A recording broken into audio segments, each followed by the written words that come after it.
नमस्कार श्रोताओं, शाम के ठीक 7:20 हुए हैं और ये समय है आपके अपने कार्यक्रम स्पोर्ट्स स्कैन का। आज की स्पोर्ट्स स्कैन के इस एडिशन के साथ मैं हूं आपका होस्ट और दोस्त सिद्धार्थ सिंह और तमाम खेल खबरों पर विस्तार से चर्चा करने के लिए हमारे साथ मौजूद हैं वरिष्ठ खेल पत्रकार रविकांत सिंह। रवि, स्पोर्ट्स स्कैन कार्यक्रम में आपका स्वागत है। बहुत बहुत धन्यवाद। सभी श्रोताओं को मेरा नमस्कार। सबसे पहले नजर डालते हैं अब तक की स्पोर्ट्स हेडलाइंस पर।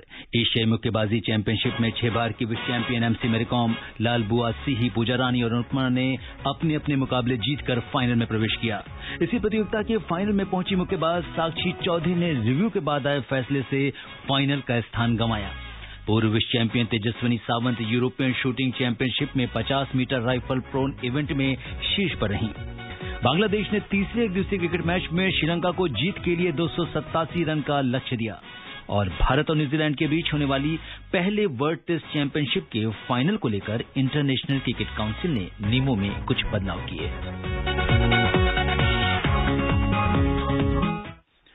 और सबसे पहले बात करते हैं मुक्केबाजी की। एशियाई मुक्केबाजी चैंपियनशिप में फाइनल में पहुंची साक्षी चौधरी को अपना फाइनल का स्थान गंवाना पड़ा है, क्योंकि कजाकिस्तान की उनकी प्रतिद्वंदी और शीर्ष वरीयता प्राप्त डिना झोलमन ने सेमीफाइनल में भारतीय मुक्केबाज के पक्ष में दिए गए फैसले को चुनौती दी थी, जिसके बाद इसे पलट दिया गया।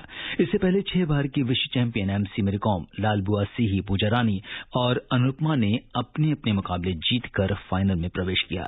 साक्षी के मामले में क्या कुछ हुआ, बता रहे हैं हमारे सहयोगी देवेंद्र।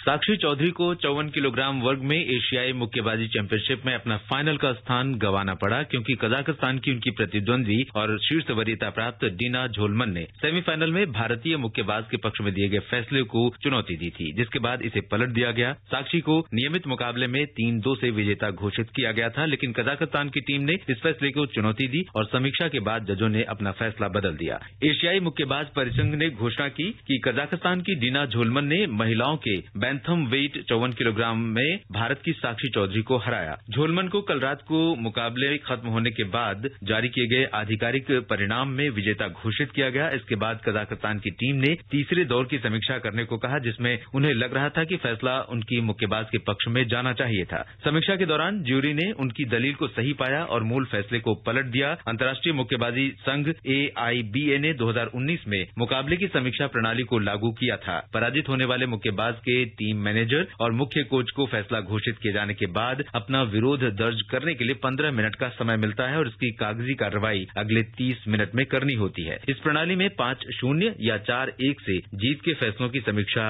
नहीं की जा सकती है। प्रत्येक टीम को समीक्षा के लिए 2 मौके मिलते हैं, लेकिन चुनौती सफल होने के बाद इनमें कटौती नहीं की जाती है। स्पोर्ट्स स्कैन के लिए देवेंद्र त्रिपाठी। रविकांत, अगर हम इस फैसले पर नजर डालें तो अब भारत की ओर से एमसी मैरीकॉम, लाल बुआ सिही, पूजा रानी और अनुपमा ये फाइनल में खेलेंगी, लेकिन कहीं न कहीं साक्षी चौधरी का लेकर जो डिसीजन आया है वो थोड़ा सा अनफॉर्चुनेट रहा है।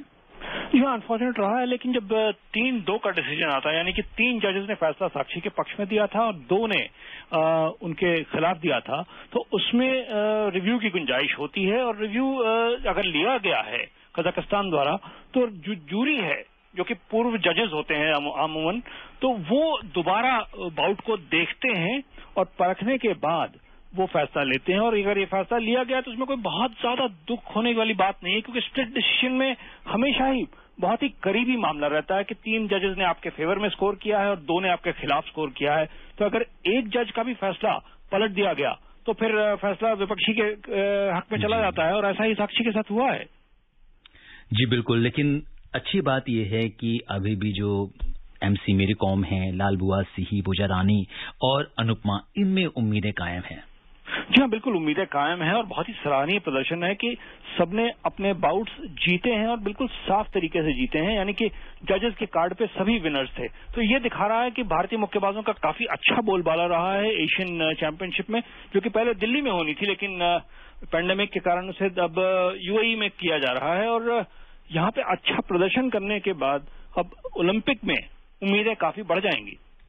जी बिल्कुल, तो कहीं न कहीं ओलंपिक शुरू होने के पहले ये जो प्रतियोगिता है उसको लेकर बहुत ज्यादा अहम मानी जा रही है। और रविकांत, अगर हम देखें तो भारतीय खिलाड़ियों के प्रदर्शन पर तो पिछली बार की प्रतियोगिता से कहीं बेहतर प्रदर्शन किया है। जी हाँ, और जाहिर है कि ओलंपिक ईयर है तो तैयारी काफी बेहतर रही है इस बार भारतीय मुक्केबाजों की, और खासतौर पर जबकि मेजबानी करनी थी भारत को तो जाहिर है कि तैयारियां काफी तेज चल रही थी। आखिरी वक्त पे यह फैसला लिया गया अप्रैल महीने में कि ये प्रतियोगिता भारत में नहीं कराई जा पाएगी, तो इस कारण से इसे शिफ्ट करके कैंसिल करने की बजाय या पोस्टपोन करने की बजाय उसे यूएई में कराया गया है, और ये सही फैसला था और इससे एशियाई मुक्केबाजों को एक अच्छी प्रतियोगिता मिल रही है ओलंपिक खेलों से पहले। जी हाँ बिल्कुल, तो उम्मीद है कि जो भारतीय हमारे खिलाड़ी हैं, मुक्केबाज हैं, वो अपना बेहतर प्रदर्शन फाइनल में भी जारी रखेंगे। बात करते हैं निशानेबाजी की। पूर्व विश्व चैंपियन तेजस्विनी सावंत ने क्रोएशिया के ओसिजेक में चल रहे यूरोपियन शूटिंग चैंपियनशिप में न्यूनतम योग्यता स्कोर EQS के 50 मीटर राइफल प्रोन इवेंट में वो शीर्ष पर रहीं। तेजस्विनी ने 622.7 का स्कोर कर शीर्ष स्थान हासिल किया। वो इस साल जुलाई अगस्त में होने वाले टोक्यो ओलंपिक में 50 मीटर राइफल 3 पोजीशन में भारत का प्रतिनिधित्व करेंगी। ये उनका पहला ओलंपिक होगा। इससे पहले विश्व निशानेबाजी प्रतियोगिता का स्वर्ण पदक जीतने के बाद उन्होंने इसे अपने पिता को समर्पित किया था। उन्होंने बहुत संघर्ष किया है और अपने जीवन में यहां तक पहुंचने में, हालांकि अगर देखें तो इनकी आर्थिक हालत भी अच्छी नहीं थी, उनके पिता ने उनको हिम्मत दी, सहारा दिया और आज वो शिखर पर हैं। और रविकांत, कितनी बड़ी सफलता मानते हैं आप इसे? ये बहुत बड़ी सफलता है तेजस्विनी सावंत के लिए, क्योंकि इंटरनेशनल जो कॉम्पिटिशन है उसमें लगातार आपको एक बढ़िया प्रदर्शन करते रहना, ये सबसे अहम बात होती है। और तेजस्विनी ऐसा कर पा रही हैं, वर्ल्ड चैंपियन रह चुकी हैं और अब यहाँ पे भी यूरोपियन चैंपियनशिप्स में भी, जो कि 50 मीटर प्रोन इवेंट जो है वो यूरोपीय जो शूटर्स हैं उनका बोलबाला रहता है इसमें, क्योंकि वो शायद कहीं बेहतर निशाने लगा पाते हैं। लेकिन जिस तरह से उन्होंने यूरोपीय चैंपियनशिप में नंबर 1 पर स्थान बनाया है, ये दिखा रहा है कि कॉन्फिडेंस कितना बढ़ा हुआ है उनका। जी बिल्कुल, और अगर हम तेजस्विनी सावंत के पूरे जीवन पे नजर डालें तो बड़ा स्ट्रगल के साथ वो इस मुकाम तक पहुंचे हैं। जी, स्ट्रगल तो काफी व्यक्तिगत रहा है उनका, इसमें कोई दो राय नहीं है, लेकिन इंटरनेशनल पर आपको परफॉर्म करने के लिए इस तरह की बाधाओं को पार करना बहुत जरूरी हो जाता है। और जाहिर है कि जिस तरह से उन्होंने ये करके दिखाया है, ये अपने आप में एक मिसाल बन गई है कि आप चाहे समाज के किसी भी वर्ग से आ रहे हो, अगर आप में क्षमता है, आप में प्रतिभा है, तो उसे निखारा जा सकता है और मेहनत करके आप शीर्ष तक पहुंच सकते हैं। जी बिल्कुल, तो उम्मीद करते हैं कि तेजस्विनी सावंत आगे भी इसी तरह से अपना प्रदर्शन दोहराती रहेंगी। बात करते हैं टेबल टेनिस की। भारत के युवा टेबल टेनिस खिलाड़ी प्रेयेश राज ने स्वीडन के डेविड जोरक्विस्ट को हराकर WTT youth star contender tournament के क्वार्टर फाइनल में जगह बना ली है। प्रेयेश ने जोरक्विस्ट को 3-2 से हराकर क्वार्टर फाइनल में प्रवेश किया। प्रेयेश का अब रूस के लिया कोनियोखोव से मुकाबला होगा। ट्यूनीशिया में 26 से 30 मई तक चलने वाला ये टूर्नामेंट कोरोना वायरस के बाद ऐसा पहला यूथ अंतर्राष्ट्रीय इवेंट है जिसमें भारतीय टेबल टेनिस खिलाड़ी हिस्सा ले रहे हैं। अंडर 19 महिला वर्ग में भारत की दिया चेलाते और स्वास्तिका घोष शनिवार और रविवार को चुनौती अपनी पेश करेंगी, यानी कल और परसों। और रविकांत, अगर देखें तो प्रेयेश राज अच्छा प्रदर्शन कर रहे हैं। हालांकि यहाँ पे बहुत दिनों के बाद टेबल टेनिस के खिलाड़ियों को इस तरह के टूर्नामेंट में खेलने का मौका मिल रहा है। और यूथ टूर्नामेंट जो है वो एक्सपोजर के लिए काफी ज्यादा मायने रखते हैं, और जिस तरह से प्रदर्शन आ रहा है अब धीरे धीरे भारतीय खिलाड़ियों का, ये दिख रहा है कि आपने जो समय आपके लिए इंटरनेशनल टूर्नामेंट से दूर रहा था, उसमें भी आपने काफी मेहनत की है, काफी तैयारी अपनी अब बनाकर रखी है, फिटनेस बनाकर रखी है, फिजिकल और मेंटल दोनों ही, और इसी कारण से आप अंतर्राष्ट्रीय मुकाबलों में अब कामयाब हो रहे हैं। तो ये एक बहुत सराहनीय प्रदर्शन है, क्योंकि यूथ इवेंट में काफी जबरदस्त कंपटीशन रहता है, खासतौर पर यूरोपियन सर्किट में। जी हाँ बिल्कुल, और इस बीच बात करते हैं क्रिकेट की। श्रीलंका और बांग्लादेश के बीच शेरे बांग्ला नेशनल स्टेडियम मीरपुर में एक दिवसीय मुकाबला चल रहा है। श्रीलंका ने निर्धारित 50 ओवर में 6 विकेट के नुकसान पर 286 रन बना लिए हैं। इससे पहले श्रीलंका ने टॉस जीतकर पहले बल्लेबाजी का फैसला किया। कुशल परेरा ने शानदार 122 गेंदों में 120 रन बनाए। धनंजय डिसिल्वा ने 70 गेंदों में 55 रन बनाए। बांग्लादेश की ओर से तस्कीन अहमद ने 4 विकेट लिए। जवाब में बांग्लादेश ने ताजा समाचार मिलने तक 36वें ओवर में 5 विकेट पर 146 रन बना लिए हैं। और एक जो मुकाबला है अगर हम देखें तो बांग्लादेश फिलहाल काफी अच्छी पोजीशन में है श्रीलंका के साथ जो ये इसकी सीरीज चल रही है। रविकांत जी हाँ, श्रीलंका के लिए तो सीरीज जीतना मुमकिन नहीं है क्योंकि 3 मैचों की श्रृंखला थी, इसमें 2-0 की बढ़त ऑलरेडी है बांग्लादेश के पास। लेकिन सबसे अहम बात यह है कि ये श्रृंखला ओडीआई सुपर सीरीज के तहत गिनी जाएगी और इसमें जो अंक में उनके लिए बहुत जरूरी है कि वो अंक तालिका में चोटी के 8 टीमों में बने रहें, तभी वो डायरेक्ट क्वालिफाई करेंगे आईसीसी वर्ल्ड चैंपियनशिप 2023 के लिए। भारत इसमें को क्वालिफाई करने की जरूरत नहीं है क्योंकि भारत मेजबान है 2023 विश्व कप का, लेकिन बाकी टीमों को अपने जो वनडे इंटरनेशनल्स हैं उनमें ये सुपर सीरीज में अपना पॉइंट्स बना के रखना पड़ेगा और इसी के लिए श्रीलंका के लिए ये तीसरा मैच भी काफी अहम है। उन्हें जीतना जरूरी है, तभी उन्हें कम से कम 1 पॉइंट मिलेगा। जी हाँ, इस दृष्टि से भी इससे देखना जाना चाहिए। और अभी फिलहाल 36 ओवर का मैच खत्म हो गया है। 5 विकेट पर 153 रन बना लिए हैं बांग्लादेश ने। तो ये तो बात थी क्रिकेट की।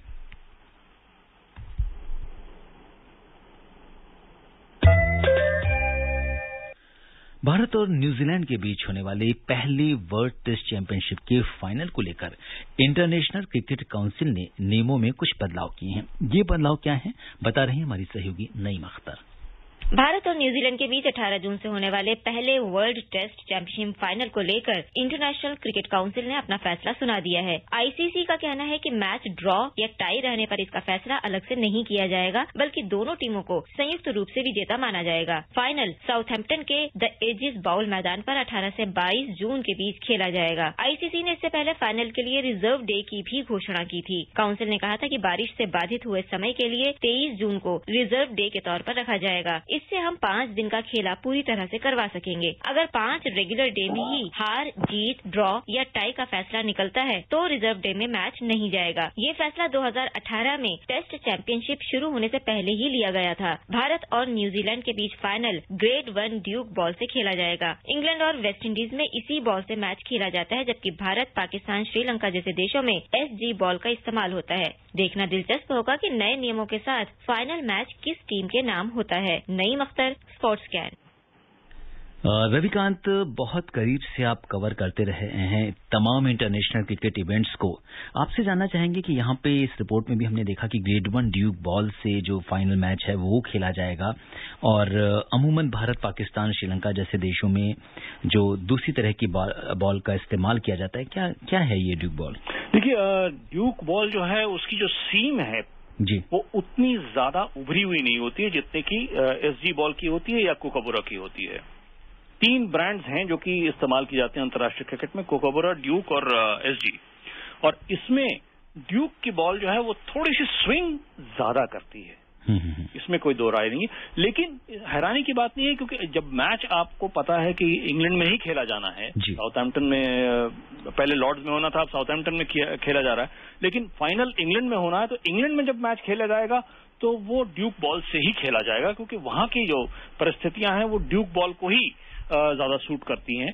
और ड्यूक बॉल से खेलना कोई हैरानी की बात नहीं है, ये तो बिल्कुल से कहते हैं कि मान्य होना चाहिए सबको, कोई इसमें परेशानी की बात होनी ही नहीं चाहिए। हाँ, रिजर्व डे की बात, रिजर्व डे के लिए पहले फैसला लिया गया था, लेकिन 2018 के बाद परिस्थितियां काफी बदल चुकी हैं 3 साल में, और इस बार ये फैसला लिया गया है कि रिजर्व डे नहीं रखा जाएगा। वैसे इंग्लैंड में मौसम की परेशानियां काफी ज्यादा रहती हैं, बरसात भी होती रहती है और जून का महीना है तो उस समय बरसात की गुंजाइश काफी है, चूंकि साउथहैम्पटन बिल्कुल दक्षिणी छोर पे है इंग्लैंड के, तो वहां पे बरसात का हमेशा ही खतरा बना रहता है, इसमें कोई दो राय नहीं है। रिजर्व डे शायद रखना बेहतर रहता, लेकिन अब आईसीसी ने फैसला ले लिया है तो उसमें कोई ज्यादा बहस की गुंजाइश है नहीं। जी बिल्कुल, और इन्होंने 23 जून का दिन जो है हालांकि रिजर्व डे के तौर पर रखा हुआ है।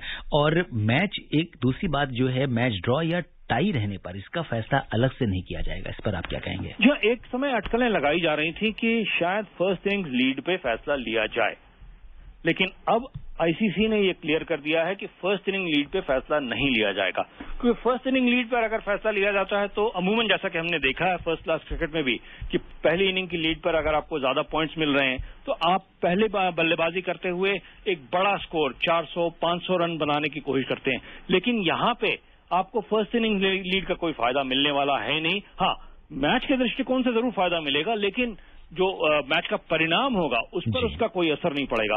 तो आपको आउटराइट विक्ट्री के लिए ही जाना है, तो इस कारण से आप ये अंदाजा लगा सकते हैं कि फर्स्ट इनिंग लीड हाँ अहम होगा, क्योंकि आपको बढ़त मिलेगी और उससे आप दबाव बना सकते हैं विपक्षी टीम पर, लेकिन बढ़त निर्णायक नहीं होगी, ये बात साफ कर दी आईसीसी ने।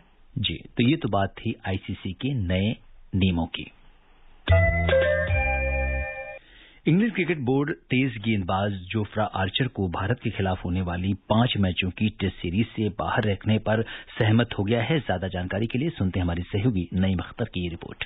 जोफ्रा आर्चर भारत के खिलाफ होने वाली 5 मैचों की टेस्ट सीरीज में नहीं खेलेंगे और अब उनके इस फैसले को इंग्लैंड क्रिकेट बोर्ड ने मान लिया है। आर्चर ने कहा था कि अगस्त सितंबर में भारत के साथ होने वाले 5 मैचों की टेस्ट सीरीज से वो खुद को दूर रखना चाहते हैं, ताकि 2020 विश्व कप और एशियज सीरीज के लिए वो खुद को फिट रख सकें। England and Wales cricket board ECB के क्रिकेट निदेशक एशले जाइल्स ने बताया कि मैंने 2020 विश्व कप और एशियज सीरीज के उद्देश्य को लेकर कई बार बात की है। हम चाहते हैं कि आर्चर इसके लिए अच्छी तरह से तैयारी करें। एशले जाइल्स ने बताया कि आर्चर को कोहनी में 2 अलग अलग चोट का सामना करना पड़ा, जिसके कारण वो गेंदबाजी नहीं कर पा रहे हैं। आर्चर ने कहा, ये मेरा लक्ष्य है, अगर मैं इससे पहले वापसी कर लेता हूं और भारत के खिलाफ घरेलू टेस्ट सीरीज में खेल लेता हूं तो भी कोई दिक्कत नहीं है। अगर ऐसा नहीं होता तो मैं बाहर बैठने के लिए पूरी तरह से तैयार हूं। इंग्लैंड को अभी 2 जून से न्यूजीलैंड के साथ 2 मैचों की टेस्ट सीरीज खेलनी है और इसके बाद वो 4 अगस्त से भारत के साथ 5 मैचों की 2020 सीरीज खेलेगा। Naeem Akhtar, sports can.